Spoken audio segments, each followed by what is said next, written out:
Many argue that green industrial development is merely a luxury for emerging economies. Do you support or oppose this view? You have 30 seconds to think.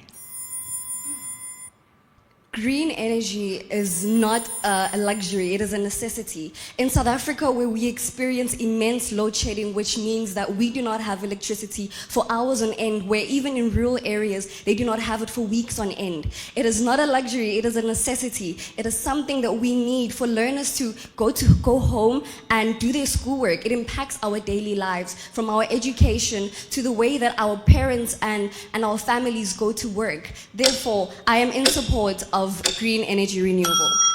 I would not say that investing into green energy is a bad thing. However, I would say that investing into green energy, that information needs to be accessible to the community as well, because most of our countries are made mainly of marginalized communities. And when it comes to green energy development and socio-technological development, we need to be inclusive of that as well. I believe that inclusivity is something that is needed with regards to everything that impacts our citizens.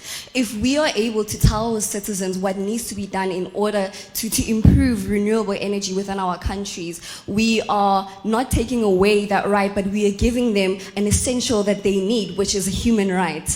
Say that as much as we want to invest in green energy, we also need to see there is socioeconomic inequality globally and not just in one country. Not all countries have access to the information and the resources that they need in order to advance green technology within their countries. And with that, we also want to make sure that we are not marginalizing the marginalized, since they are experiencing that dispute already, and it is a social ill and plight within their country. We want them to have access to information nationally and internationally.